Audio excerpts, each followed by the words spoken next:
La somme théologique de saint Thomas d'Aquin, traité sur la création, question 45, de la manière dont les êtres émanent du premier principe.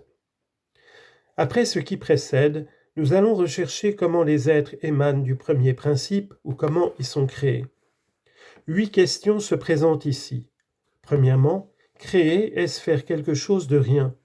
Deuxièmement, Dieu peut-il créer? Troisièmement, la création est-elle quelque chose dans la créature? Quatrièmement, la création a-t-elle pour objet les choses composées et subsistantes? Cinquièmement, Dieu seul peut-il créer? Sixièmement, créer est-il le propre d'une des personnes divines? Septièmement, y a-t-il dans les créatures des vestiges de la Sainte Trinité?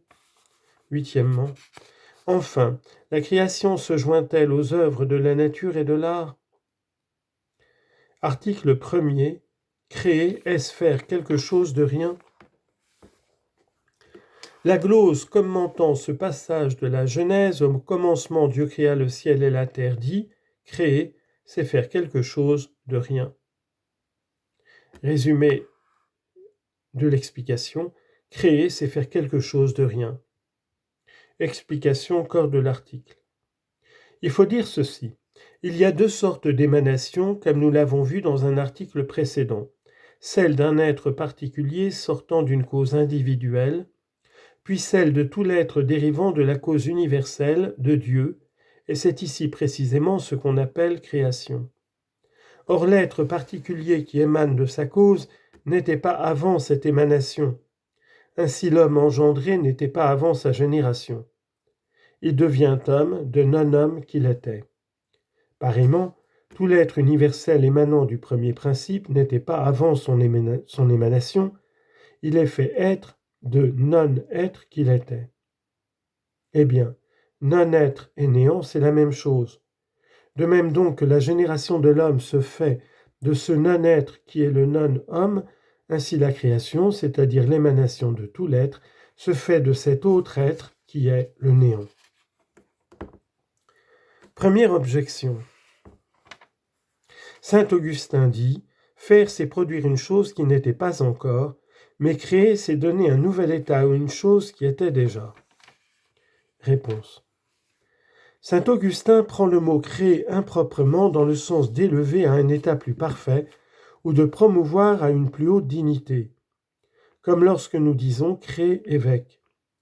Mais ce n'est point ainsi que nous employons le terme « création », nous lui donnons le sens que nous avons expliqué tout à l'heure. Deuxième objection. La noblesse de l'action comme celle du mouvement se tire des termes qui la limitent. Donc l'action qui va du bien au bien, de l'être à l'être, est plus noble que celle qui part du néant pour arriver à quelque chose. Or la création est la première et la plus noble de toutes les actions, donc elle ne va pas du néant à quelque chose, mais de l'être à l'être. Réponse. Les transmutations empruntent leur espèce et leur dignité, non pas au terme de départ, mais au terme d'arrivée. Quel que soit donc le terme de départ, la mutation est d'autant plus parfaite que le terme d'arrivée l'est davantage.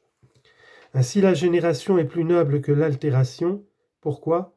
Parce que, si la génération trouve son terme initial dans la forme accidentelle, elle a la forme substantielle pour terme final, tandis que le contraire a lieu dans l'altération.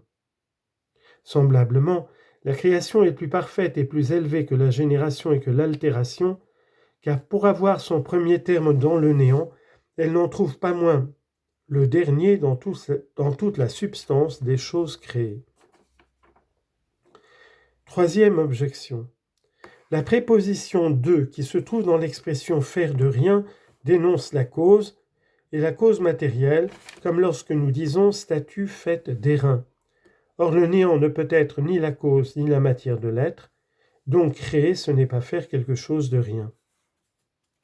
Réponse. La préposition « de », renfermée dans l'expression « faire de rien », n'indique pas la cause matérielle, mais un ordre de succession. Ainsi les mots « rendre un objet blanc de noir qu'il était » marquent que la blancheur vient dans cet objet après la couleur noire. Mais la particule « de » peut être ou ne pas être comprise dans la négation qu'exprime le mot « rien ». Quand elle est comprise dans cette négation, l'ordre de succession subsiste et la locution faite de rien dénote que l'être vient après le néant.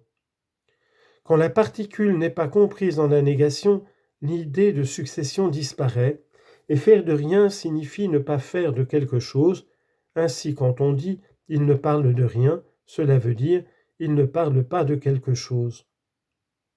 Dans les deux cas, la locution « faire de rien » marque un sens vrai, mais, dans le premier, la particule de annonce un ordre de succession, dans le second, elle implique avec négation la cause formelle. La cause matérielle.